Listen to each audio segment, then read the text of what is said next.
Diversos estudios hechos por la ciencia de la psiquiatría y de la psicología han puesto de manifiesto el daño a la salud ocasionado a trabajadores por actos de violencia psicológica ocurridos en los ámbitos de trabajo.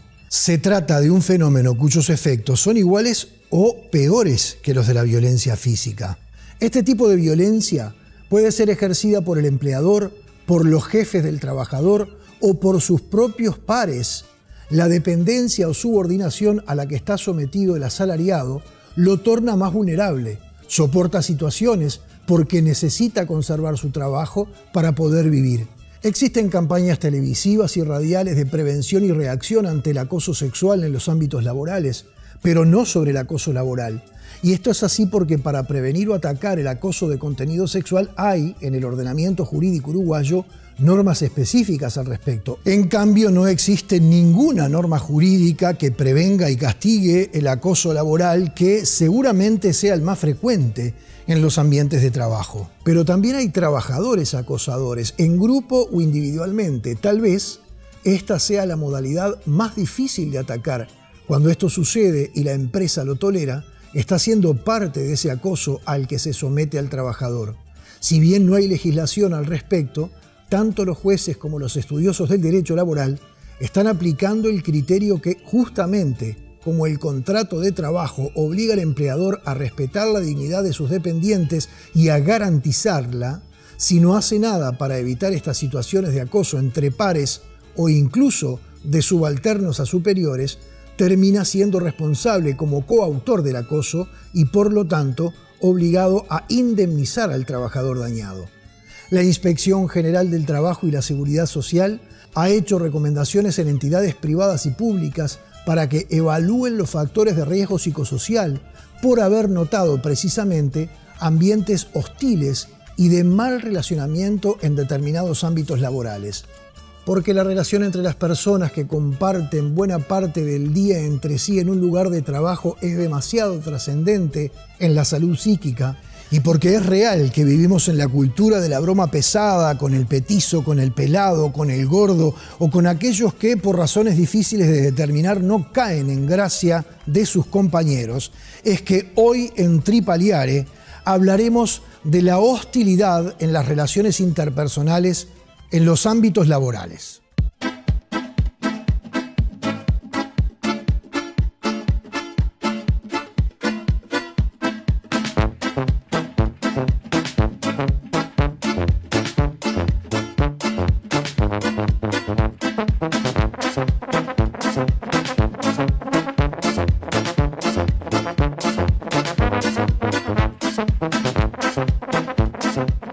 Nair, la violencia en y del trabajo, con la soga al cuello, el imaginario social de la violencia en docentes de enseñanza pública y estrés, satisfacción y burnout en médicos y enfermeras del Hospital de Clínica Dr. Manuel Critela. Son distintos trabajos que hacen foco en las relaciones interpersonales en los ámbitos laborales. Vamos a plantearlo de manera bien amplia para después empezar a desmenuzar cada una de esas características.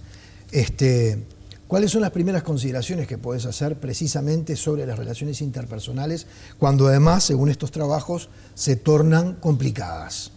Bueno, en principio que creo que lo que rige es una misma mirada. Yo planteo que hay una cuestión diferente pensar en las relaciones interpersonales que pensar en el vínculo que tienen las personas en su lugar de trabajo.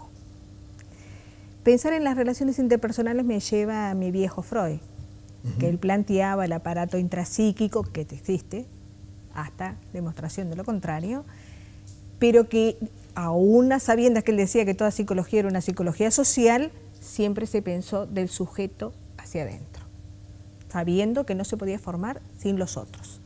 Pero si lo llevamos al vínculo, estamos trabajando con otra cosa. El vínculo lo establece Pillon-Rivière como noción y como concepto. El vínculo es entre dos personas, pero él dice que es tripersonal. Siempre aparece el convidado de piedra. Es la relación en el cual, cuando yo me relaciono con alguien, siempre aparece que me es parecido a. se asemeja a alguien de mi historia, mi tío, mi abuela, si es buen recuerdo, y yo voy a encontrar un buen vínculo, porque en realidad yo no me estoy relacionando solo con lo que él es, sino con el fantasma que corre atrás de él, ese convidado de piedra que me hace ver a mi tía, a mi abuela. Si el vínculo es odiado, el vínculo es a doble vía de amor y de odio, yo no voy a poder tener esa misma relación porque tampoco lo voy a ver como él es, sino con este otro convidado de piedra. Entonces, eso es lo que permite poder pensar en la complejidad de las relaciones laborales.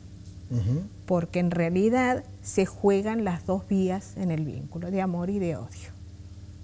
Ahora, bajando esta suerte de acápite que acabas de hacer, bajándola a tierra, porque nuestra idea con el programa de hoy es que haya gente que se siente identificada, entre otras cosas, para que de repente pueda buscar un camino de solución al problema que está viviendo en su ámbito laboral. Y estoy seguro que va a haber personas que se van a sentir identificadas. Sí. Entonces empecemos a ver distintas situaciones. Aquel tipo bonachón, pero que sale poco, que se viste mal, que es un poco feo, pero que es un buen trabajador. Generalmente es un poco como relegado por el resto del colectivo en el ámbito laboral. Y uno muchas veces no comprende por qué. Esas cosas, cómo las estudia el mundo de la psicología. Por ejemplo, un ejemplo como este que te acabo de poner. Y bueno, las estudia pudiendo comprender lo que es el imaginario social, ¿no? Todos, no es la forma, sino esto que vos acabás de escribir, el bonachón. Entonces, no hay una cuestión que, no es la Barbie que uno tiene la forma, ¿no? Sino lo que esta imagen trasluce. No es el sujeto que me atrae, que me implica, ah, no, qué bien que estoy con él, ¿no? Porque en esto de las relaciones humanas lo que buscamos es, bueno, aquello que también me produce satisfacción al mirar. Por ejemplo, tiene onda, sí. Tiene sentido del humor, claro, es lindito. Claro. Entonces quiero trabajar con él. El seductor, sí. ¿no? Me seduce de alguna manera. No, y vos que sos tan linda, vos no me podés hacer esta cosa. No, y bueno, te lo pide de una manera que cómo le vas a decir que no, ¿no? Entonces, bueno, seduce. Si encima le agregamos que es un buen mozo y tenemos todo redondito, ¿no? Estos trabajos que has hecho, bueno, uno está centralizado en el ámbito de la salud, concretamente el Hospital de Clínicas, que tiene un nombre bien significativo, que se llama la violencia en y del trabajo. Por lo que veo, está focalizado en los docentes de la Universidad del Trabajo del Uruguay o del Consejo de Educación Técnico Profesional, y con la soga al cuello también en la enseñanza pública, porque la bajada dice el imaginario social de la violencia en docentes de enseñanza pública. Fueron elegidos, estos sectores de la actividad laboral fueron elegidos azarosamente, te los encomendaron, ¿tienen alguna característica especial? Fueron pedidos de consulta, como decimos los psicólogos, ¿no? En primer lugar, a mí, yo topo con el burnout, en realidad. Vamos a decirle a la gente exactamente qué es el burnout, porque es un anglicismo de esos tantos que usamos. Pero yo prefiero el anglicismo y no cómo se ha castellanizado, porque se castellanizó como quemazón en el trabajo o estar quemado en el trabajo, y eso es solo una parte del síndrome, como se llamaba en aquel entonces, síndrome de burnout o síndrome de quemarse en el trabajo. Entonces, cuando se habla solo quemarse uno mismo. Claro, porque o que lo quemen los demás. Burnout es justamente incendiarse, ¿no? Estar incendiado. Tiene la doble partida, uno se autoquema y es quemado por los demás. Pero además no es solamente eso, porque eso es solamente una parte. La otra parte tiene que ver con relación a la estima. El burnout va socavando la estima de los sujetos y cada vez se siente más invalidado. Y la otra punta es que se va alejando cada vez más de los demás en el trabajo, pero de los demás también en la familia. Sí, claro. Entonces genera. En lo primero que se estudió fue en la salud. ¿Tiene alguna característica especial el ámbito de la salud? Lo que pasa que, claro, en aquel entonces, cuando se empezó a estudiar en la salud, que fue Mashla, que lo empezó a estudiar, que tenía un programa de radio, la problemática de la salud y los tipos que trabajaban en la salud decían, bueno, por estar muy próximos a la muerte, por estar en contacto con la enfermedad y la muerte, por estas situaciones críticas, es lo que los lleva a producir esto.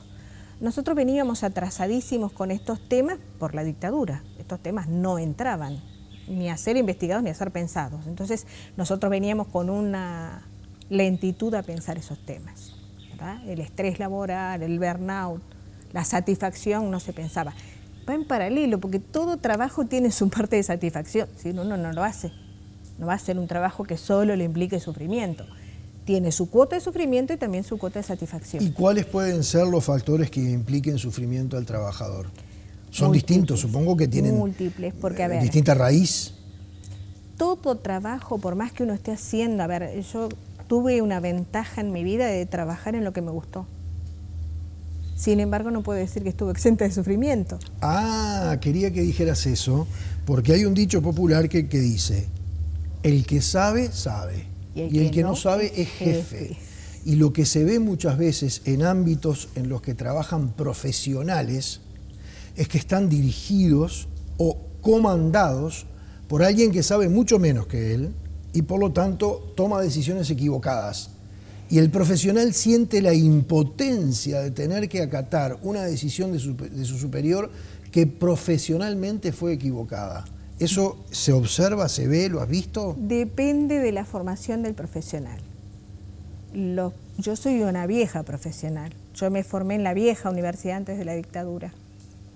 Con lo cual nosotros teníamos muy claro lo que era la autonomía, con todas sus ventajas y desventajas de ser un profesional independiente y autónomo. Entonces, ahí uno trabaja de otra manera, porque uno se planta de otra manera. Frente a cualquiera que le diga, bueno, mira, bueno, a ver, ¿tú crees que hay que hacer pásamelo por escrito? Nadie se va a animar a pasarle por escrito si no es un jefe profesional de uno con la misma categoría, sí, de pasarle una orden por escrito. Pero por otro lado uno tiene los argumentos técnicos para decir qué es lo que está haciendo. Hoy por hoy los profesionales no están siendo formados de esa misma manera. Entonces el profesional, entre que no había mucho empleo, entre que es muy difícil conseguir un empleo público, ni que tal vez privado muchísimo más, es mucho más fácil estar en la sumisión. Entonces, claro, yo tengo ahí una cuestión de distinción que yo la siento, ¿no? De que, bueno, yo me plantaba y decía, no, yo no lo hago. Tuve otras ventajas, que con todos los profesores que trabajé nunca me obligaron a hacer cosas. Yo proponía y hacelo. ¿Y querés? Hacelo. Eso bueno, es una ventaja, pero porque vos te moviste siempre en el ámbito universitario, ¿verdad? Yo trabajé siempre en la universidad. El ámbito universitario tiene la ventaja de la libertad de cátedra. Entonces, y poco salario. Sí, eso sí. Poco salario, sí, pero con libertad de cátedra. Sí. Entonces eso me permitió a mí, pero además inclusive, digo, me dio mucha libertad, muchísima libertad. Yo hice cosas que en otros ámbitos sabía de sobra que no las iba a poder hacer. En el ámbito hospitalario yo tuve licencia para ir a congresos, se nos financiaba para ir a los congresos porque el poco salario no daba para que uno fuera, pero sí, como tenía que tener méritos para poder seguir en el cargo, bueno, también se beneficiaba con esas cosas, ¿no? Y la financiación de toda mi carrera académica fue hecha por la Universidad de la República, no por los sueldos. Es obvio. Quiero también darle un enfoque sociológico a este tema, porque en América Latina y particularmente en Uruguay, esos conceptos, voy a referirme a Uruguay concretamente, esos conceptos de la viveza criolla, el vivo, el gracioso, que era un poco lo que hablábamos al principio, me da la sensación, y si es simplemente una sensación infundada, quiero que me lo digas, que es más frecuente que, por ejemplo, en el norte, en los países fríos, en Europa. ¿Cómo podemos establecer esa comparación? Yo del norte no conozco mucho. Conocí España por las veces que fui y son bastante parecidos a nosotros. ¿Ah, sí? Me encontré con una similitud. Y no conozco mucho más. México, pero no México por decir mucho. De España digo Madrid y la Universidad Autónoma. Claro, de México digo la Universidad de Guadalajara, o sea que tampoco es que tengo un gran conocimiento. De Brasil, con colegas en Río Grande del Sur. Con Argentina fue la que tengo más vinculación, entonces ahí sí tenemos esta cuestión. Pero yo creo que la cuestión de la viveza criolla, la viveza está en la raíz del ser humano. Como saco ventaja, está en la... que yo lo acomodo por mi cultura y lo disfrazo un poco más, pero es la naturaleza del ser humano. Y mira qué pregunta concreta que te voy a hacer. ¿En cuántos lugares has notado que a los que no nos gusta el fútbol somos relegados? Uy, por ejemplo, a mí no me gusta el fútbol. Viste que yo me incluí en la pregunta, ¿no? Entonces yo, sí, el fútbol, yo 10 minutos de fútbol y ya me es suficiente. Me voy, me distraigo, no sé qué. ¿Y no te sentís relegada? Porque no participás en la... Porque decís, ¿de qué cuadro sos? De ninguno. Pero vos sos marica, pasa, te no, dicen. tenés 3 hijos y como los hijos son diferentes y cada uno tiene un padre, vos no querés decir que no te gusta tal cuadro porque para no quedar bien o mal con un hijo, ¿no? Y la verdad que no soy ningún cuadro. Y si me aprieta, digo, ¿y cuál es el cuadro más chico? Claro, la clásica. Es la clásica. Pero sí, pero el fútbol a mí me ha servido de mucho a pesar de que no me guste. ¿En qué sentido? En el sentido, para esto, ¿no? Hablando de esto. Para pensar en las relaciones. El fútbol, si no se juega en equipo, no se puede ganar. No hay posibilidad de individualidades. Puede ser buenísimo, pero si no tiene un equipo... Entonces, ese es el trabajo de la vida. En la familia, si no se trabaja en equipo, no funciona. En el trabajo, si no se trabaja en equipo, no funciona. En ningún ámbito, si no se trabaja en equipo, no funciona. Ahora, qué difícil que es formar un equipo. Sí, claro. Justamente por esto. Porque empezamos con los narcisismos. Ay, fulano, y bueno, ¿quién se va a notar más? En vez de pensar, bueno, si fulano habla mejor, lo llamamos a fulano que nos defienda mejor, ¿no? Si fulano escribe mejor, que escriba y lo pone a nombre de todos, pero después es difícil. Nair, hace un rato me decías que, porque lo que es importante que la gente sepa, es que en Uruguay no hay una ley que proteja a las personas en los ámbitos laborales del acoso laboral. Ahora vamos a hacer foco en el acoso laboral, porque todo esto que estuvimos hablando muchas veces deriva en el acoso laboral, o casi siempre.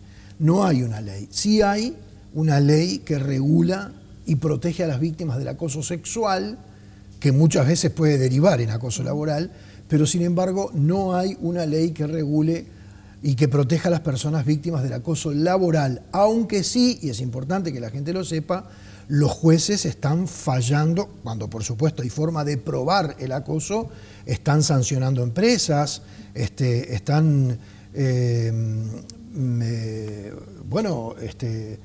determinando que empresas le paguen a una persona que resultó dañada por el acoso laboral. Pero sin embargo vos me decías que es mejor que no haya una ley que regule el acoso laboral. ¿Por qué? ¿Por qué? Porque el tema es complejo. A ver, si nosotros pensamos en una ley, estamos pensando en la lógica de víctima-victimario. Y esa lógica no funciona. Porque en la cuestión del acoso laboral no es solamente se juegan esos dos roles. Se juegan también los no decisores. Cialpi es la investigadora argentina que pone foco en eso. A ver, ¿qué es eso? ¿Quiénes son los no decisores? Los no decisores, es decir, el que toma las decisiones es el jefe, sí, o el que tenga que tomarla. Ponemos palabra jefe entre comillas, sí, para que se entienda bien. El que tiene que tomar la decisión, ¿no? Y el que dice, bueno, vos haces tal cosa. Pero los otros que están trabajando en ese lugar de trabajo no paran la situación. No dicen, me parece que te estás equivocando con lo que estás diciendo. No estoy de acuerdo con lo que estás diciendo. Y me parece que algo de razón tiene fulano. En ninguna... ¿Vos decís que no se meten? No, Para no se utilizar, meten. para utilizar un término bien vulgar. No solamente no se meten, sino que cuando la persona intenta hablar con el compañero, dice, ¿viste lo que me dijo? Pero no fue tan así, no estará sensible hoy, por no decir lo que nos dicen a las mujeres, ¿no? Sí. No, estás un poco sensible, ¿te pasó algo en tu casa hoy? Pasó. Entonces, la persona, a ver, en ninguna situación humana, ninguno tiene el 100% de razón. Ahora, eso que estás diciendo... El que plantea la situación de jefe, cuando lo plantea, algo de razón tiene, y el trabajador que recibe esa situación también lo tiene. Ahora, el asunto es poder trabajar qué pasa con el resto. ¿Y qué pasa si el resto también tiene temor a esa persona ejerce acoso laboral sobre un compañero? Estamos hablando entre pares. Bien. Y el resto no se mete porque dice, esta es una escandalosa, yo no me meto. Y bueno, y porque me viene bien. Porque mientras esté focalizada en ella o en él, para mí genial. ¿Y qué pasa con la empresa? Con la responsabilidad de la empresa. ¿Sabes por qué te hago la pregunta? Es algo que vos lo conocés muy bien, más allá de que tu campo de trabajo y tu campo de estudio es el mundo de la psicología, claramente, porque además me lo has dicho, hasta como perito has estado presente en juicios laborales de esta naturaleza. En caso de que la empresa esté omisa en reaccionar ante una situación de acoso de un compañero a otro, hay un incumplimiento contractual, porque una de las obligaciones del empleador en el contrato laboral es velar por el respeto a la dignidad, respetar la dignidad del trabajador y garantizar la dignidad del trabajador en el ámbito laboral. Y si el empleador, el patrón, es omiso a un comportamiento de esa naturaleza, está siendo responsable también. Muy bien, pero ¿qué pasa si el que yo tengo como mano derecha es una persona que yo conocí, por eso le hablé de vínculo hoy? Lo conocí hace muchos años, sé quién es íntegro para mí, y lo que él me dice es verdad para mí. Y si él me dice, no, mira, yo puedo haberle dicho en un tono medio mal lo que le dije, o no me di cuenta, pero no, ni cerca. ¿A quién le creo yo como empresario? Porque a la persona de confianza, claramente. Está claro. Entonces, por eso es que el problema es mucho más complejo. Porque en realidad, a ver, el viejito Freud también dijo que el ser humano dista mucho de ser lo maravilloso que creemos que somos, allá en el malestar de la cultura. Sentimos placer por maltratar, por abusar, por vivir de otro. Gracias por haber estado, Nair. No, por favor, gracias a ti.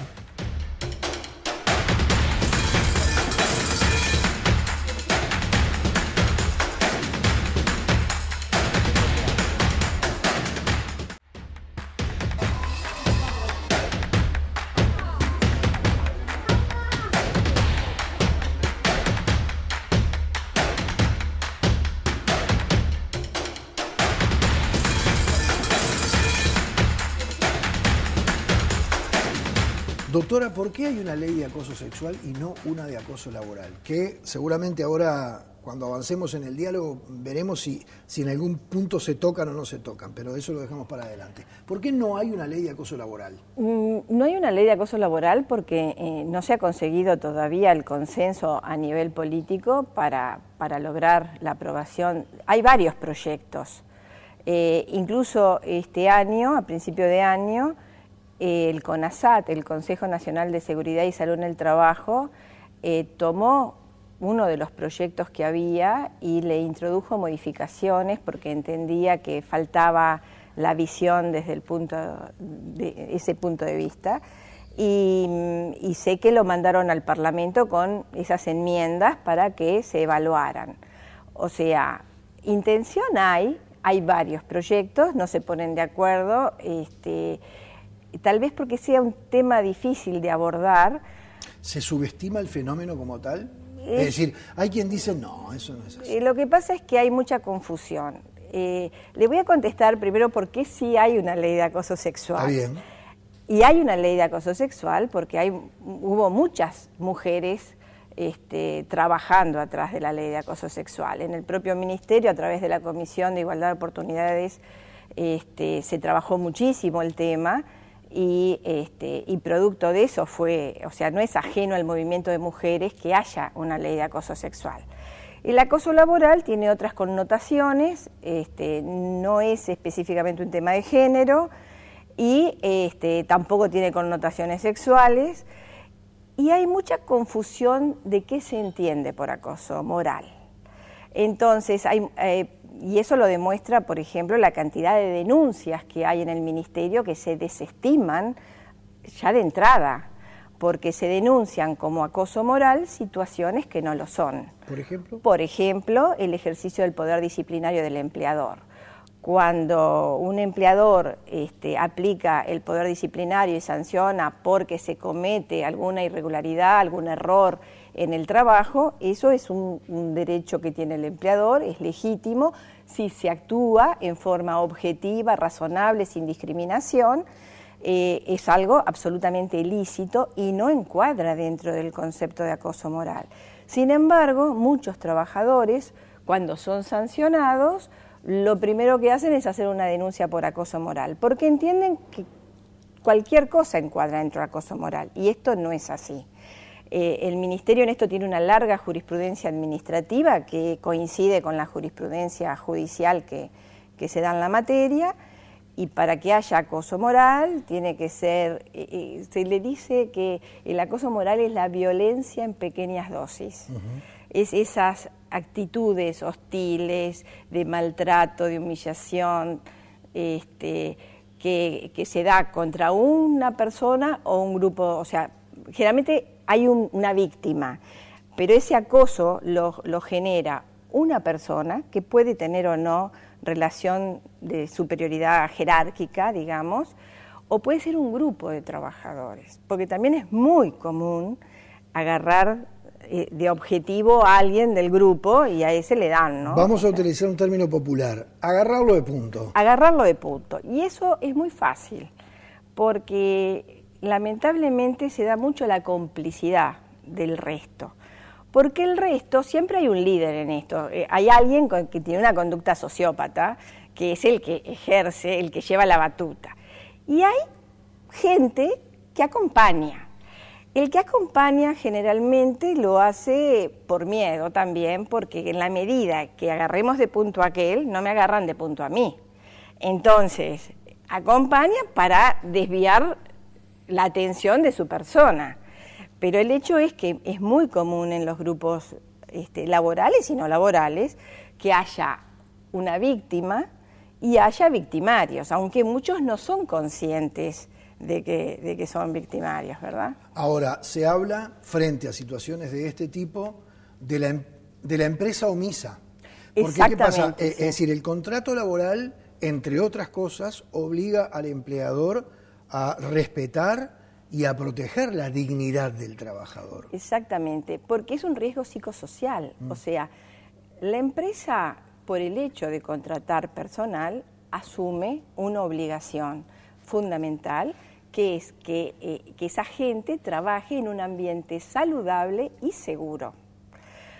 Y dentro de los riesgos que tiene que atenderse, o sea, es tan importante atender los riesgos biológicos, químicos, físicos, ergonómicos, como los riesgos psicosociales. Y el acoso y la violencia encuadran dentro de los riesgos psicosociales, que son esos riesgos que tiene el individuo por pertenecer a un grupo laboral, a un ambiente laboral, y son esos riesgos que se tienen por el mero hecho de pertenecer a ese grupo y relacionarse con los otros. Dentro de eso tenemos el acoso, tenemos la violencia, el acoso sexual, el acoso laboral. O sea, el acoso laboral en realidad es el género y la especie es el acoso moral, el acoso sexual y el estrés. Hay varias situaciones y son esos riesgos psicosociales que el empleador debe lograr que el ambiente esté exento de la existencia de acoso. Y tiene la obligación de cuidar eso. Y no puede mirar para el costado, tiene que ser muy consciente que si hay una situación de acoso, a la larga o a la corta le va a explotar en la cara, porque él debe mantener ese ambiente libre de acoso. ¿Es corresponsable? Es corresponsable. Ahora, para ser corresponsable, se tienen que dar dos situaciones, que lo mismo pasa con el acoso sexual. El empleador debe tomar conocimiento que la situación existe y no debe hacer nada, o sea, para ser responsable. En la medida en que el empleador asuma o tome conocimiento de que se da una situación de acoso y actúe, iniciando una investigación, tomando medidas correctivas, tomando medidas mientras realice la investigación para evitar mantener un statu quo que es pernicioso, mientras haga esas cosas, está bien, o sea, no siempre el acoso proviene del empleador, y si el empleador una vez que toma conocimiento actúa, él tiene su responsabilidad a salvo.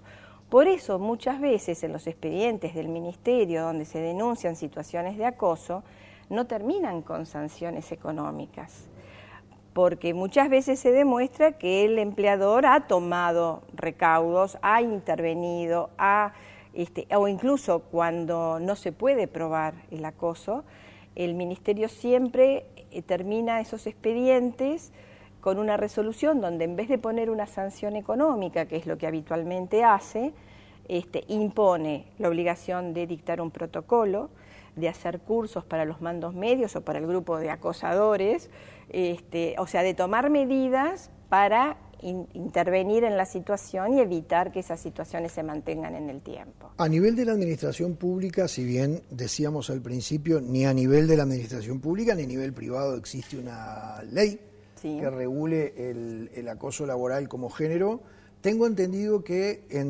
a nivel sectorial hay protocolos de actuación, ¿es correcto? Sí. Primero, lo que pasa es una cosa, la ley de acoso sexual, no tanto la ley, sino su decreto reglamentario, que es del año pasado, el 256 de 2017, obliga a que todas las empresas tengan un protocolo contra el acoso sexual. Ahora, ¿qué pasa? Las empresas, cuando elaboran un protocolo, no lo limitan por lo general al acoso sexual, sino que utilizan ese protocolo, un protocolo contra el acoso, definiendo lo que es el acoso sexual, diferenciándolo del acoso moral, pero el procedimiento, por lo general, el tipo de conductas, dónde se debe denunciar, cómo se debe denunciar, todo ese tipo de cosas, generalmente es igual. Incluso el Ministerio tiene el mismo procedimiento para ambas situaciones. Entonces, primero, existe hoy una obligación legal de tener un protocolo. Algunas empresas lo tienen, otras empresas aún no lo tienen. A ver si queda claro, pero la obligación es sobre el acoso sexual. Claro. Lo que pasa... Lo que usted está diciendo es que generalmente las empresas lo amplían. Lo amplían. Ahora, ¿qué pasa? Cuando hay una denuncia de acoso moral, normalmente, digamos, a veces ponen sanciones porque hay una inconducta por parte del empleador o de la empresa, o hay una denuncia de ese acoso y el empleador se hizo el distraído y no intervino. Entonces, en esas situaciones puede haber una sanción a la empresa incumplidora porque no atendió la erradicación del acoso, pero a la vez puede pasar que si no hay protocolo, intimen la elaboración del protocolo, intimen hacer cursos de capacitación en lo que es el relacionamiento con el personal. Una intimación administrativa. Una intimación administrativa. ¿Bajo apercibimiento de qué? De sanciones económicas, de multas, pudiendo llegar hasta la clausura. Ahora, cuando no se puede probar, cuando no se ha probado en el expediente el acoso moral, igualmente el Ministerio intima el protocolo y los cursos, porque aprovechan esa oportunidad que les da el expediente para intimar esas medidas que entienden que siempre son buenas.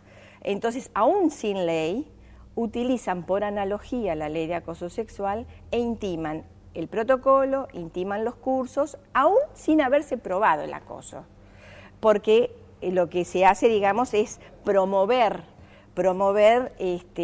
un ambiente donde el acoso sexual, el acoso moral se erradique, y por lo tanto una de las formas de prevenir es a través de estos instrumentos, que hay muchos para las empresas. o sea, empezando por una política institucional de la empresa a través de los reglamentos internos, a través de estos protocolos, para asumir una actitud frente al acoso, ¿no? Ahora, a nivel de la justicia laboral, supongo yo que también, digo, situaciones de esta naturaleza muchas veces terminan dirimiéndose en los estrados judiciales. Y los jueces... ¿En qué se basan los jueces? Al no tener... Sí. Los jueces, una norma de derecho positivo para aplicar, ¿en qué se basan los jueces bueno, para resolver? Se basan en el Código Civil, o sea, porque ¿qué pasa? Estos tipos de situaciones, ¿en qué deriva?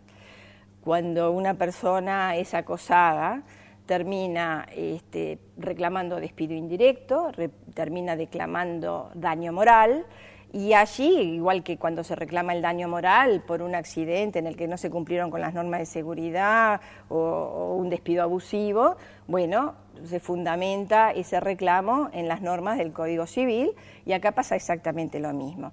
Y la jurisprudencia que hay en materia laboral, igual que la del Ministerio, se fundamenta en que el empleador debe haber tomado conocimiento de esos hechos y no debe haber hecho nada. O sea, eso es lo que tiene que probar el denunciante, sí, el actor. El actor. Y una cosa que es importante tener claro, muchas veces los trabajadores piensan que el acoso moral se prueba trayendo un certificado médico donde diga que a la persona le dieran 10 días de reposo porque está atravesando un estrés laboral o un acoso laboral. Ahí en todo caso lo que está probando es el daño. Claro, exactamente, pero eso no sirve de prueba. No está provocando ni el hecho ilícito ni el nexo causal. Y no sirve absolutamente de nada eso por una razón.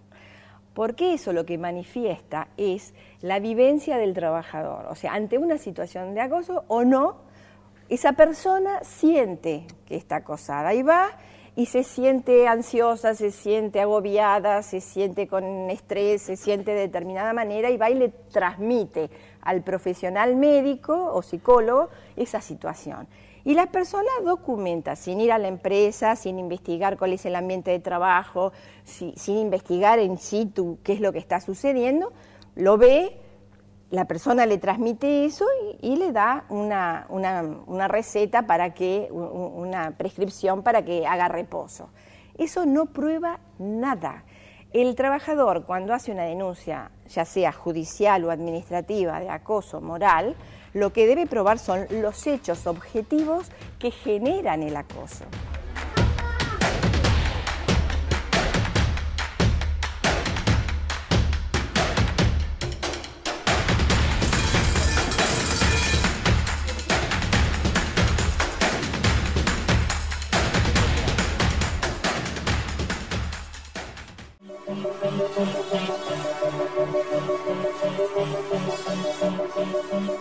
Entrar en la cocina puede ser un acto cotidiano o se puede convertir ese momento en una obra de arte.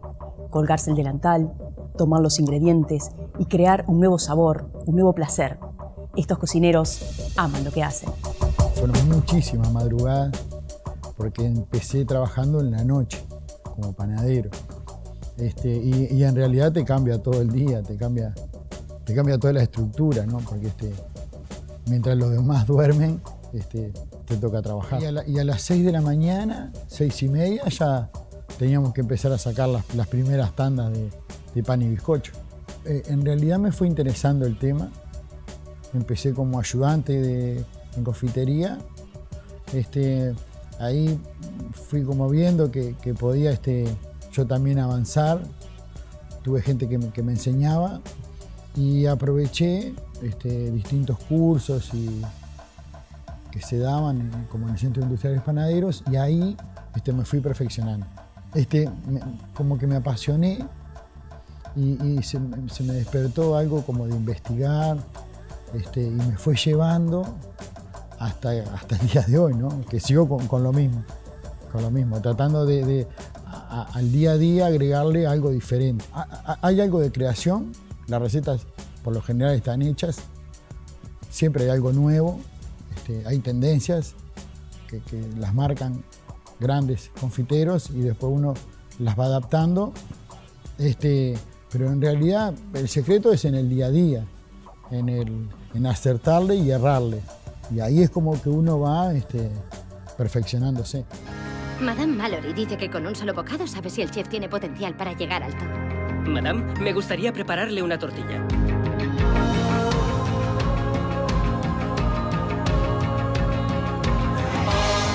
Siempre ahí arriba como si fuera una reina. Me halaga usted. Le ha embelesado con sus espantosas salsas insípidas. Esas cosas insípidas se llama sutileza de sabor. Y eso aprenderá en mi cocina. ¿Es tan bueno como yo creo? Mejor. He añadido. Nosotros somos meticulosos. El confitero es de tener su receta, todo organizado, pesado. No hay nada al azar. La mano es fundamental. La mano. Del artesano. En eso está el artesano. Tengo eso de que en realidad no me cuesta nada trabajar. Yo disfruto del trabajo. O sea, si no lo hago, ahí es cuando me cuesta la cosa. Últimamente hemos tratado de buscarle el lado saludable a nuestros productos o a nuestras recetas, elaborando productos que tienen bajo contenido de azúcar o sin azúcar agregado y bajo contenido en sal, que es también algo que se está pidiendo para cuidar la salud de las personas. Estuvimos todo el sábado cuando nos dimos cuenta eran las 12 de la noche y nosotros estábamos trabajando. Por suerte el resultado fue positivo. Llegamos a base de investigar, hay recetarios, hay cursos que se dan para eso. En la panadería hay un laboratorio. Ahí analizamos y los vecinos prueban, algunos arriesgados prueban. Trato de buscar lo que es tendencia a nivel mundial, de nuevos baños, de colores vivos. Compra por el color. Hicimos el mismo pastel de color verde agua, que lo trajimos de un chef que Gunther se llama, es el chef de la realeza sueca. Cuando preparas un menú, ¿cómo le pones precio a cada plato? Cobro mucho por lo que sea negro. Uvas, aceitunas, grosellas.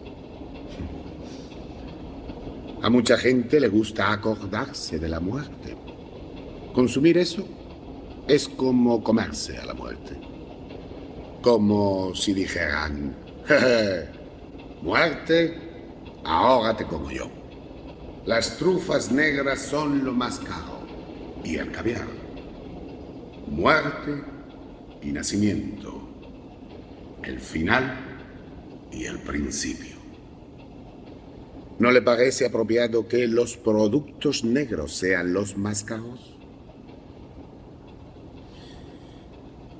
También cobramos la vanidad. Yo trabajo en un barrio común, de gente común. Entonces a veces me es difícil imponerlo. Pero sí me gusta cuando los sorprendo. Que eso es traerle algo que ellos ven en otro lado, ponerlo en mi vidriera. Eso está bueno, porque la gente, aunque lo lleve una vez sola, lo lleva y se sorprende del producto. Porque siempre tratamos de recorrer, vamos a panaderías, a confiterías, pedimos para entrar, a restaurantes, nos gusta eso. Y en este caso pedimos en el hotel para ver cómo era. Ellos nos enseñaron a hacer galletas típicas del lugar y nosotros corazones. Esas son las vacaciones. Siempre llamamos la receta de nosotros.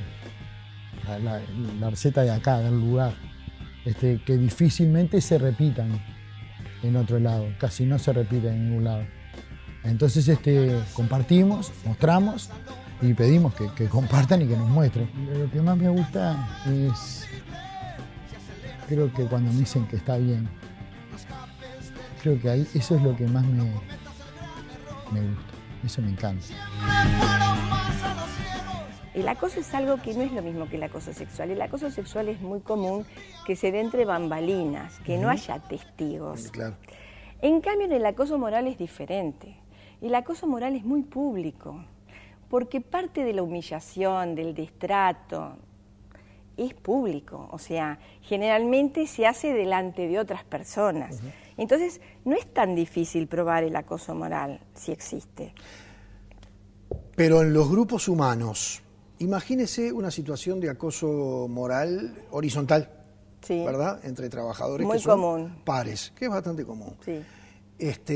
Porque me imagino que ese trabajador, si es que tiene el impulso de denunciar la situación primero ante el empleador, es decir, ante las jerarquías empresariales, y luego eventualmente a nivel administrativo, judicial, tiene la carga de probar. Todos tenemos la carga de probar aquello que estamos demandando, ¿verdad? ¿Es fácil que el resto del colectivo diga, si yo te salgo de testigo? Generalmente no sucede cuando ese grupo es monolítico. Pero ¿qué pasa? Siempre en los grupos humanos hay no solamente una persona, sino a veces más de uno. O a veces la oficina de al lado lo ve, aunque no pertenezca allí. Lo ven personas que por ahí acceden al lugar, que no trabajan en el mismo ambiente, pero sí trabajan cerca.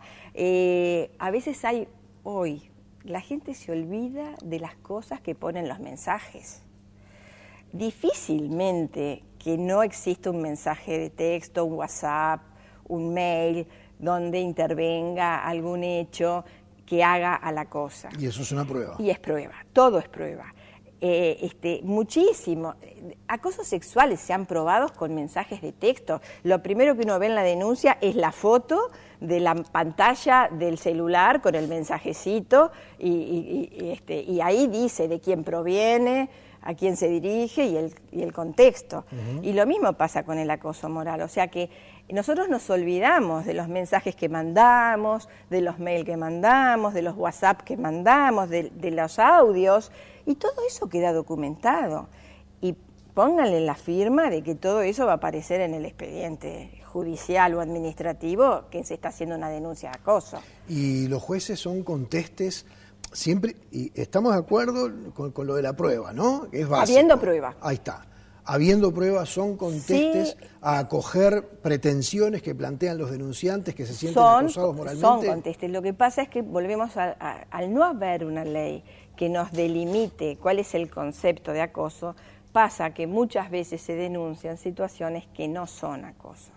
O sea, no solamente cuando me refiero al poder disciplinario, puede haber situaciones aisladas que, bueno, si llegan a una violencia tal que sea importante, puede generar un resarcimiento, también puede generar un daño moral, puede generar un despido indirecto.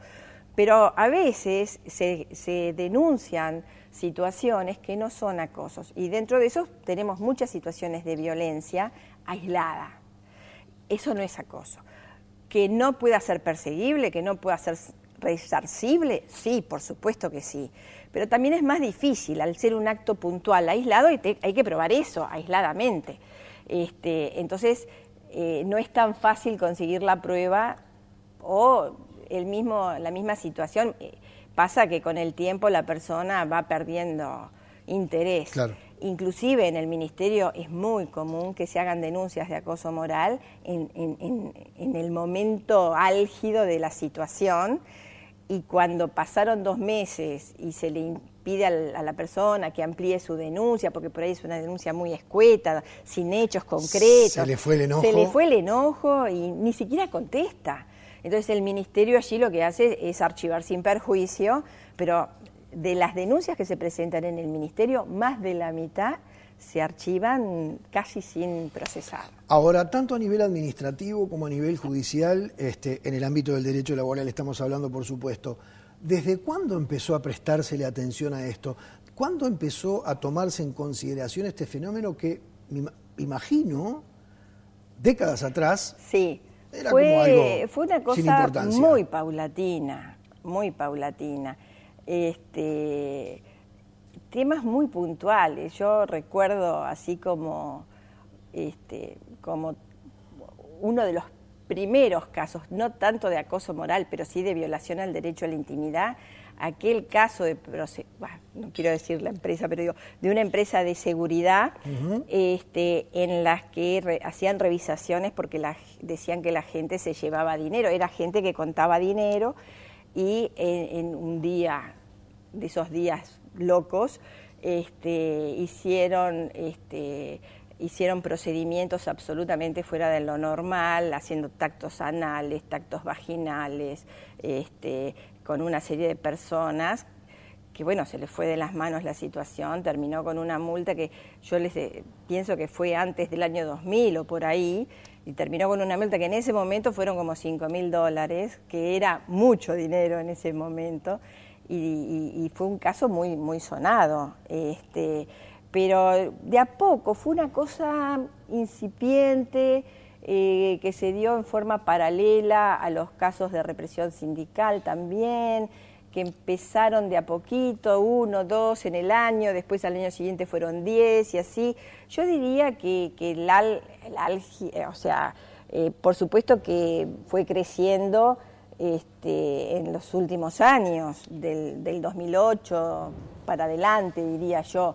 Pero antes también, pero eran más aislados y la intervención del Ministerio se fue dando de a poquito. Lo mismo que pasó con la justicia, claro. Porque la gente tampoco visualizaba los problemas, no visualizaba el acoso como un problema laboral, como algo, lo veían como un problema entre compañeros, un problema del jefe, pero no se visualizaba con la magnitud de lo que se visualiza hoy, porque también a nivel mundial fue cambiando la situación.